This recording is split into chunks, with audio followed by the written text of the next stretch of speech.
Fikih adalah ibadah yang kita tekankan, yang kita lakukan dengan gerak badan. Tauhid adalah ibadah kita kepada Allah Subhanahu wa taala untuk mensucikan, mengesakan Allah Subhanahu wa taala dengan cinta dan mengenalnya. Sedangkan tasawuf adalah akhlak kita untuk melaksanakan yang dua tadi. Assalamualaikum warahmatullahi wabarakatuh.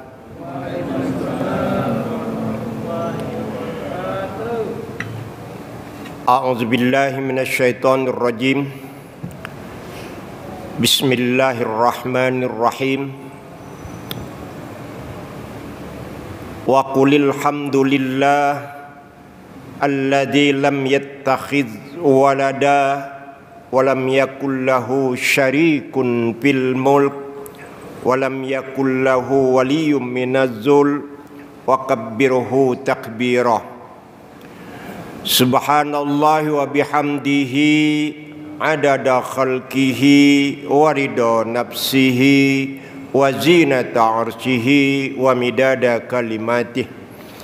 Allahumma salli wa sallim ala sayyidina Muhammadin abdika wa rasulika nabiyil ummi wa ala alihi wa sahbihi ajma'in. Amma ba'du, usikum wa nafsi bitaqwallah faqad fazal muttaqun. Bapak-bapak, saudara-saudara, anak-anakku yang diridai oleh Allah Subhanahu wa taala,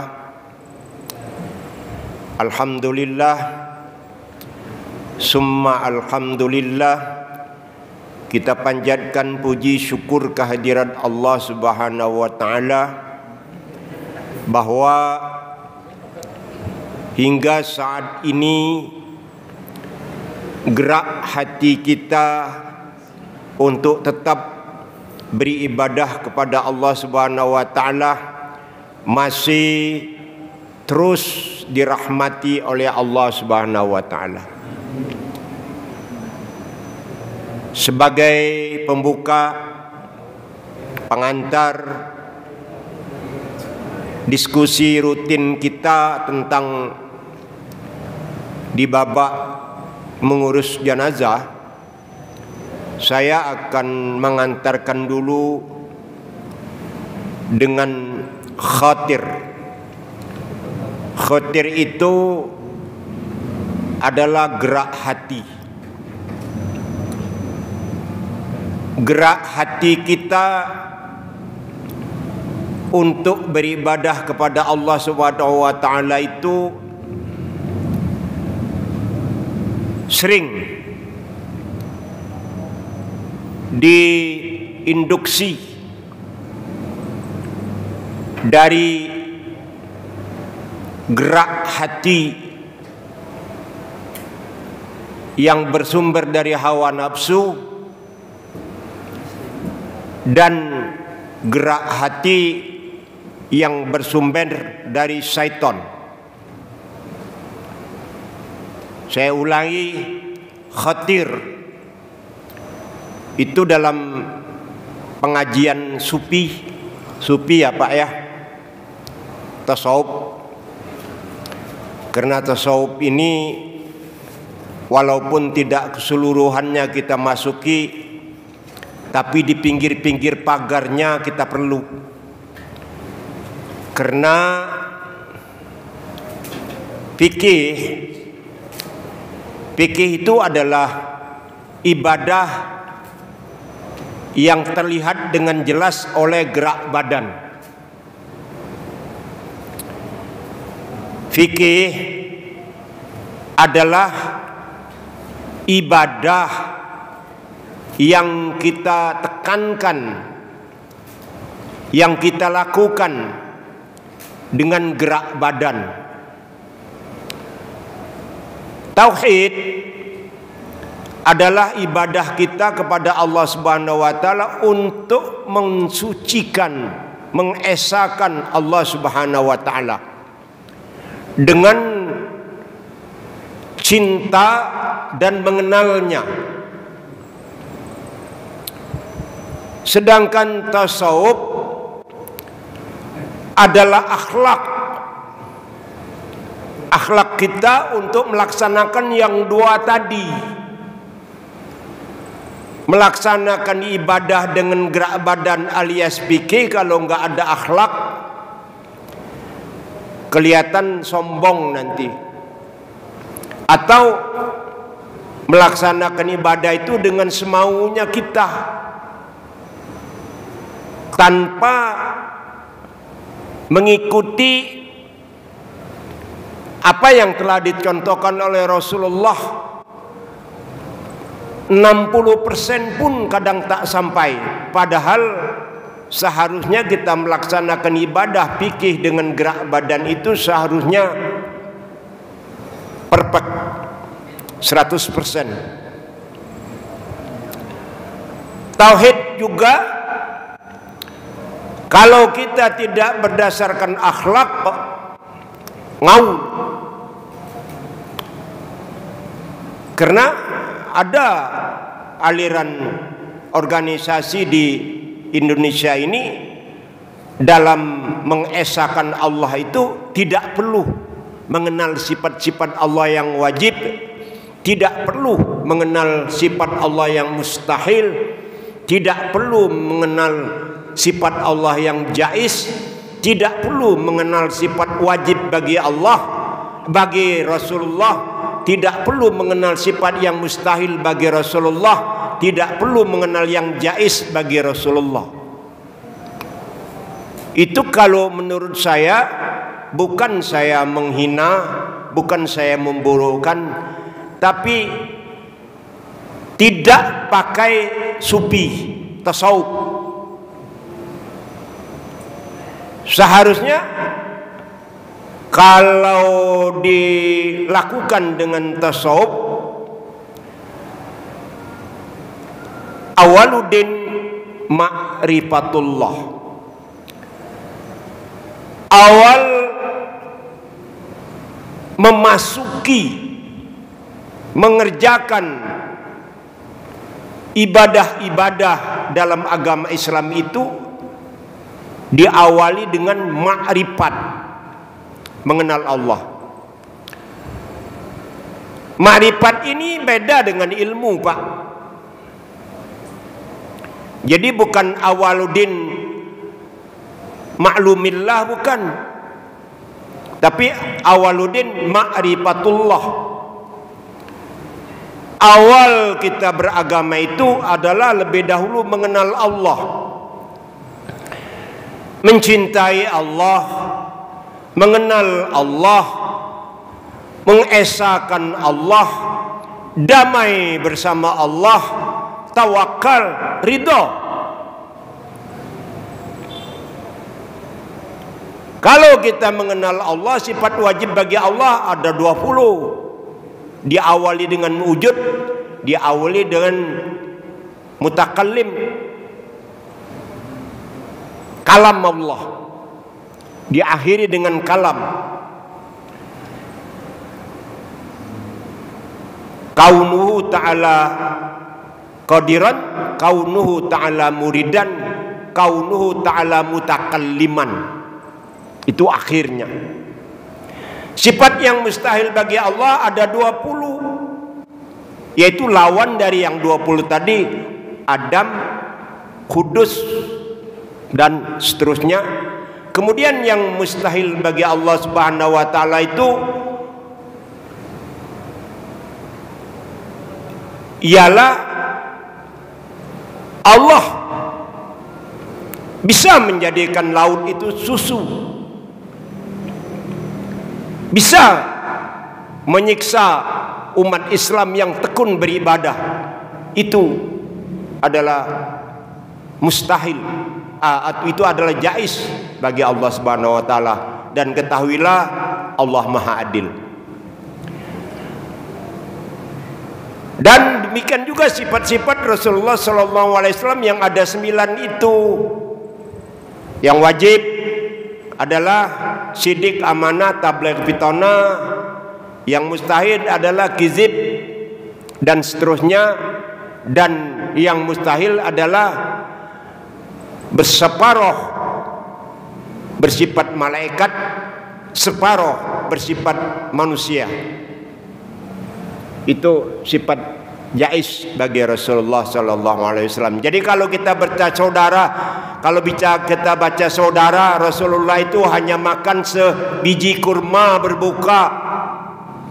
Jangan ditiru. Karena dia separuh malaikat. Nah, gerak hati kita untuk beribadah kepada Allah Subhanahu wa taala dengan perfect, dengan 100%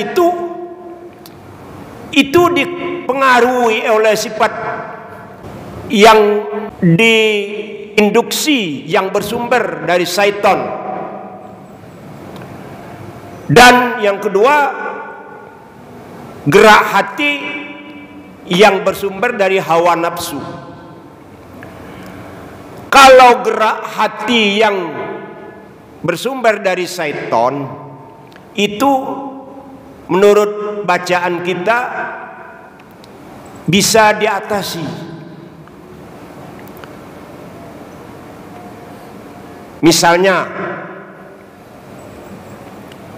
setelah kita membaca pelajaran sholat yang dianukan oleh para ulama, ketika kita takbiratul ihram, Allahu Akbar, itu seharusnya kan bulat hati kita untuk karena Allah Subhanahu wa taala. Tapi setan masuk di sana. Ketika takbir itu kita macam-macam. Apalagi kalau kita masuk sholat itu, masuk waktu sholat itu tidak kita persiapkan sebelumnya. Tidak kita cita-citakan saat ini untuk sholat maghrib, saat ini untuk sholat isya. Saya angkut pada waktu seperempat jam sebelumnya sudah bersih-bersih badan. Tapi kalau sudah masuk waktu, entar dulu masih sibuk ngoprek. Ketika takbiratul ihram itu setan masuk, terbayang-bayang pekerjaan kita tadi itu. Macam-macam. Oke. Sekarang kita sukses melawan setan itu. Kita seperempat jam sudah siap-siap untuk masuk sholat. Pindah setan. Tidak lagi dia menggoda kita ketika kita takbiratul ihram. Menggoda dari sifat yang lain. Hal yang paling penting saya contohkan adalah, saya tidak cukup 1 tahun 2 tahun untuk melakukannya, bahkan lebih. Bapak baca Fatihah sampai ke waladdallin, itu surat Fatihah yang dimulai dari Bismillahirrahmanirrahim. Tapi bimbingan dalam Ihya Ulumuddin, imam seharusnya hendaknya akhlaknya membaca A'udzubillahi minasyaitonirrajim secara pelan. A'udzubillahi minasyaitonirrajim. Kalau dia jadi imam, intonasinya bagus. Tang tang tang tang. Tapi begitu dia sholat sendiri, diam. Apalagi kalau makmum di belakang. A'udzubillah dengan Bismillahirrahmanirrahim itu disambung. A'udzubillahi minasyaitonirrajim, Bismillahirrahmanirrahim. Itu sudah dilarang, Pak. Seharusnya ada seling napas. A'udzubillahi minasyaitonirrajim. Bismillahirrahmanirrahim. Nah, kalau bismillahirrahmanirrahim sampai ke waladdallin, silakan satu napas. Bismillahirrahmanirrahim. Alhamdulillahirabbil alamin arrahmanirrahim maliki yaumiddin. Tapi sampai ke waladdallin jangan dilangsungkan dengan amin. Karena amin bukan bagian dari surat Fatihah. Surat Fatihah cuma 7 ayatnya. Waladdallin. Tapi kalau kita ghairil maghdubi alaihim waladdallin, amin. Untuk narik napas setelah waladdallin itu nggak cukup Bapak merubahnya setahun, masih terbawa-bawa ghairil maghdubi alaihim waladdallin, amin. Allahu akbar. Padahal ghairil maghdubi alaihim waladdallin, amin. Atau ghairil maghdubi alaihim waladdallin, Rabbighfirli, amin. Ada jeda narik nafas.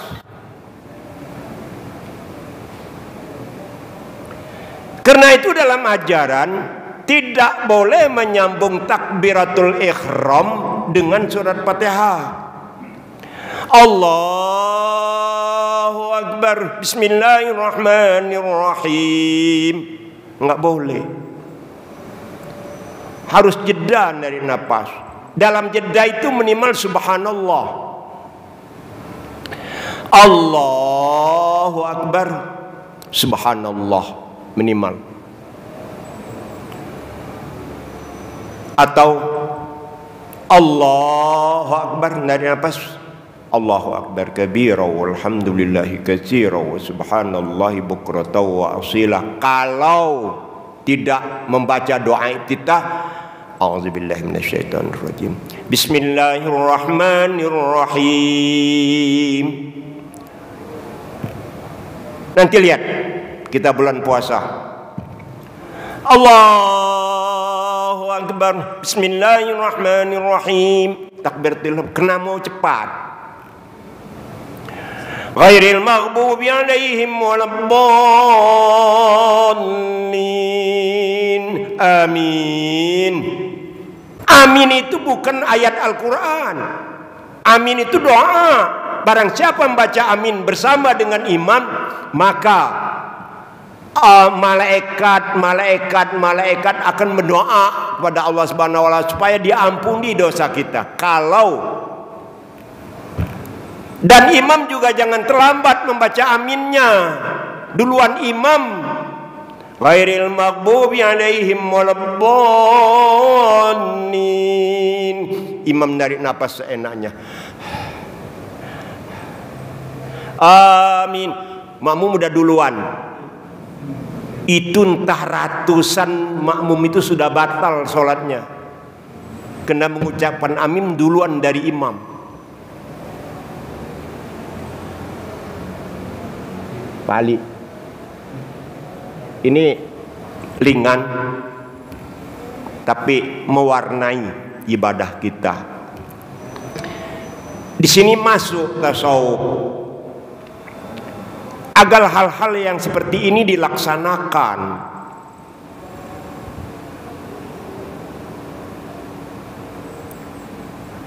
Bapak mau merubah kebiasaan-kebiasaan kita yang ghairil maghdubi alaihim waladdallin, amin, jaga.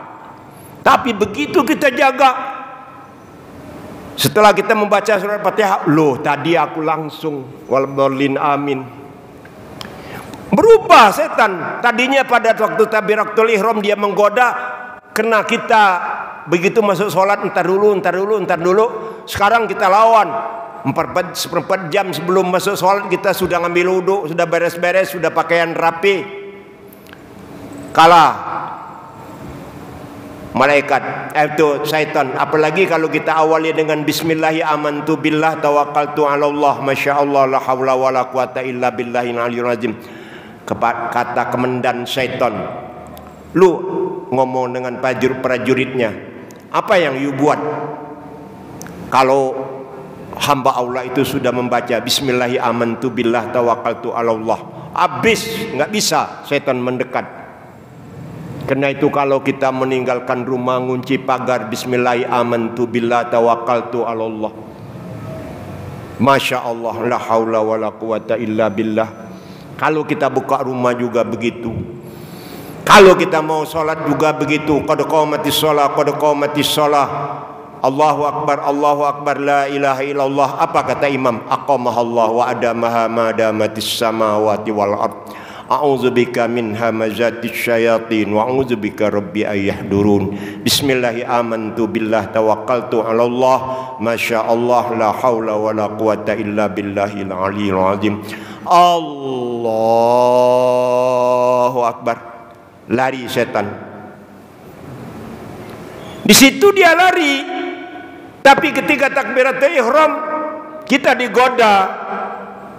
Tapi ini sudah kita sholat kita laksanakan cara Islam. Pindah dia, pindahnya di mana? Goda kita di ghairil maghdubi alaihim waladdallin, langsung amin tadi.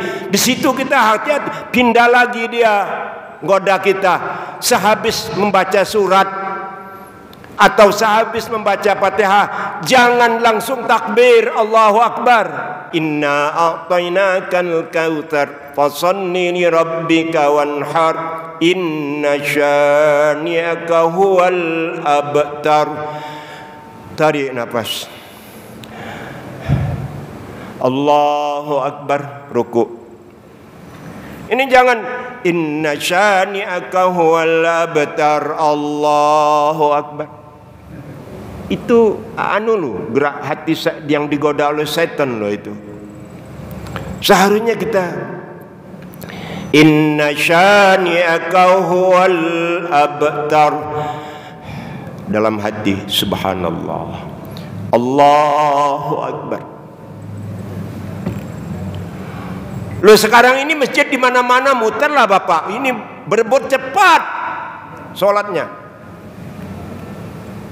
Kita baru sampai baca Fatihahnya ihdinas siratal mustaqim, imam udah ngajak ruku. Masya Allah. Ini kita tinggalkan, sholat kita tidak sah. Karena sahnya sholat apabila kita membaca Fatihah sudah sempurna. Kita lanjutkan membaca Fatihah kita, imam sudah sujud. Nah, itu kalau khotir gerak hati yang bersumber dari bujuk rayu syaitan. Ada gerak hati khotir yang bersumber dari hawa nafsu. Ini menurut bacaan susah untuk dibuang. Sayyidina Ali mendengar ada orang ngadu, mohon petunjuk dari Rasulullah. Ya Rasulullah, saya ini kalau sholat campur aduk antara membuang rumput di kebun korma, memetik buah korma, membuang pulpah-pulpah kurma yang kering, sampai sholat terbawa-bawa. Apakah sholat saya itu sah? Enggak salah, kata Sayyidina Ali. Ali, emang kau bisa sholat khusyuk? Bisa. Kalau kau bisa sholat khusyuk, kata Rasulullah, aku kasih kau serban buatan Syam. Baik, kata Sayyidina Ali. Sholat Sayyidina Ali 2 rakaat. Rakaat pertama mulus, hilang dunia ini. Barangkali ditikam pun dia nggak tahu. Masuki rakaat kedua, dia berpikir, kok Rasulullah mengasih sorban yang terbuat dari Sam, padahal dia itu ada loh sal yang terbuat dari katun. Itu yang disukai dia, adem katanya. Assalamualaikum warahmatullahi wabarakatuh. Gimana Ali?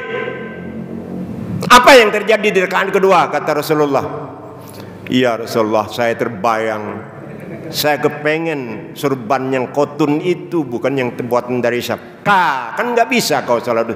Nabi tahu, dikasih oleh malaikat, dikasih tahu oleh malaikat. Itu loh Tapi apakah ingatan-ingatan kita seperti Ali teringat soal sal yang terbuat dari sam dan dia menginginkan dari katun itu sholatnya tidak sah? Sah. Asal rukun sholat terjaga.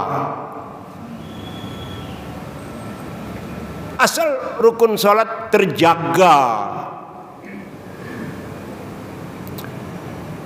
Ini loh, ini gerak hati yang bersumber dari hawa nafsu. Hawa nafsunya Ali di rakaat kedua bukan bersyukur dikasih Nabi sal yang terbuat dari negeri Sam, tapi maunya lebih tinggi lagi, yang kotun ke nafsu. Terus dari hari ke hari, setiap rukun sholat kita, hawa nafsu kita berjalan. Gimana ya kipas angin yang saya bersihkan tadi? Gimana ya setelah ini? Hawa nafsu jalan. Susah Pak untuk mengusir gerak hati yang bersumber dari hawa nafsu. Begitu juga dalam kita beribadah. Ada dua kalimat yang sangat prihatin. Bahasa pepatahnya, dimakan mati ibu, enggak dimakan mati bapak. Apa itu? Dimakan mati ibu, enggak dimakan mati bapak. Makan si buah malakama ya. Ini beramal ibadah karena manusia, riya.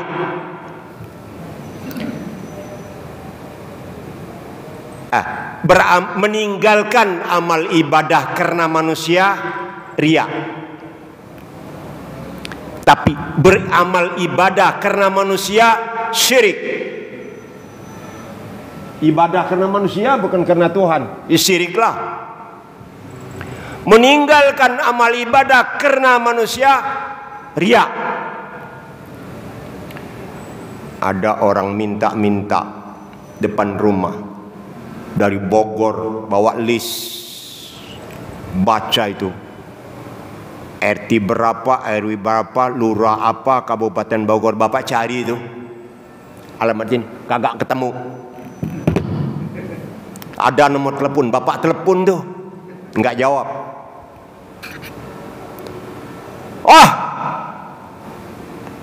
Ini sih modus. Atau kalau dikasih nanti kata tetangga, Bapak Haji itu murah banget. Ada orang minta dikasih, nggak dikasih. Takut kalau saya ngasih dibilang oleh tetangga sok, nggak usah dikasih aja. Itu riya. Nggak ngasih kena takut dikatakan riya, justru riya. Tapi kita kasih. Ini pakai list ini dari A sampai Z kelihatan ini. Pak Priyono ngasih 100, Pak Wargono ngasih 100, Pak Ali ngasih 100. Saya mau 150 lah. Itu apa? Supaya kita bilang, Pak Agus. Orang yang di belakang saya juga, Pak Agus ini orangnya pensiunan, gajinya pensiun pegawai negeri. Saya tahu kok, tetangga pensiunan dari Jiwasraya, 20 juta barangkali, ngasih saya 1 juta. Syirik. Bagaimana kita mau lari dari sini? Dimakan mati ibu, enggak dimakan mati bapak. Enggak beramal karena manusia, riya. Beramal karena manusia, syirik. Bagaimana? Ikhlas. Bodoh. Orang mau mengatakan saya sombong, mau mengatakan saya riya, mau mengatakan sok, tapi bapak gambarkan di hati. Ini 5.000 nih. ngasih orang. Bapak gambarkan di hati bapak, di otak bapak, uang 5.000 ini sekarang ini kalau belikan kopi di warung Tegal, nikmatnya bukan main dia. Itu Pak, gambaran kita itu Pak, yang dapat pahala itu. Padahal memang belum ngopi betul dia. Tiba-tiba Yanto ngasih 5.000 dekat pacarnya lagi, supaya dikatakan murah ya. Wah, calon suami saya orangnya pertama punya duit dia. 20.000 dikasihkan cuma-cuma. Yang kedua, ini calon imam saya nih, kata pacarnya. Itu kena pacar kan? Tapi segera Yanto tutup dengan, uang 20.000 ini kalau dia makan di Padang lauk rendang 15.000 masih kembali loh, perutnya kenyang. Gambaran di hati itu, itulah yang menuntun kita mendapatkan pahala yang berlipat-lipat dari Tuhan, hilang syiriknya. Karena gambaran itu. Bagaimana kalau kita beribadah karena Allah, karena manusia? Kan syirik. Tapi gambarkan di hati, saya puasa hari ini, nanti pada pertimbangan amal sehari berpuasa itu, mau mulut saya bau kasturi, napas saya bagaikan apa, ini. Gambarkan di sana. Bodoh. Mau syirik mau apa, ikhlas pembatasnya. Jadi oleh karena itu, ikhlas itu menjadi dalam surat apa namanya itu, dalam surat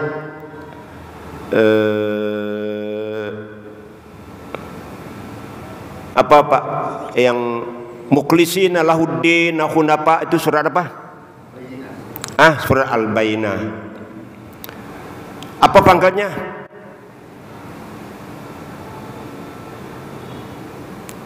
Pangkal surat Al-Bayyinah itu apa awalnya?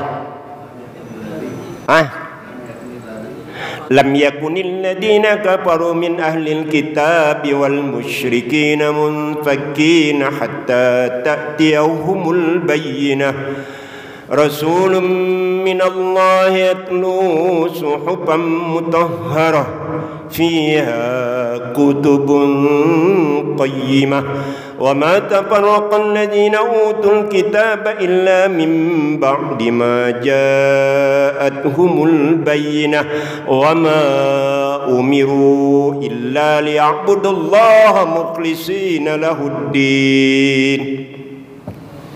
Tuhan tidak menyuruh untuk menyembah Dia kalau kamu nggak ikhlas. Harus ikhlas. Kalau kamu nggak ikhlas, nggak usah beribadah deh. Justru dikutuk oleh Allah Subhanahu Wa Taala. Justru sholat itu mengutuk kita kalau kita sholat nggak ikhlas. Jadi itu gerak hati. Gerak hati yang bersumber, yang diinduksi dari setan. Gerak hati yang bersumber dan diinduksi dari hawa nafsu. Dimakan mati ibu, enggak dimakan mati bapak. Meninggalkan amal karena manusia ria, beramal karena manusia adalah syirik. Jalan keluarnya adalah ikhlas. Caranya bagaimana? Menggambarkan sedekah kita tadi. Walah enaknya uang 5.000 ini kalau dikopikannya, karena dia hari ini belum ngopi, udah jam 11 belum ngopi. Tiba-tiba antum ngasih 5.000, langsung dia mojok ngopi. Gambarkan di sana. Bodoh. Tetangga mau bilang riya, mau bilang ujub, mau bilang sok. Begitu juga kita beribadah. Kena manusia syirik, bodoh. Gambarkan sedekah saya ini menyehatkan badan saya, tudfa'ul bala, gambarkan ke sana. Tapi kata ulama, kalau meninggalkan ibadah yang sunnah, takut dibilang ujub oleh tetangga, lebih baik tinggalkan. Lebih baik tidak usah ibadah kalau sunat. Tapi kalau yang wajib tidak boleh ditinggalkan. Karena dalam ibadah agama menjalankan ibadah yang wajib itu enggak ada kata boleh ditinggalkan kecuali uzur. Kalau kita beribadah kepada Allah Subhanahu wa taala karena manusia, tetap dilaksanakan, tapi baca istighfar setelah itu sebanyak-banyaknya. Astaghfirullahalazim. Kan Rasulullah 60 sampai 70 kali dalam sehari semalam itu membaca istighfar. Astaghfirullahalazim, astaghfirullahalazim. Kalau kita melaksanakan ibadah yang wajib itu karena manusia, jadi cara jalan keluarnya bagaimana? Ikhlas Pak. Wa ma umiru illa liya'budullaha mukhlishina lahuddin. Jalan keluarnya adalah ikhlas. Wallahul muwaffiq ila aqwamit thoriq. Man ijtama'nal huda. Subhanaka wa bihamdika asyhadu an la ilaha illa anta astaghfiruka wa atubu ilaik. Assalamualaikum warahmatullahi wabarakatuh.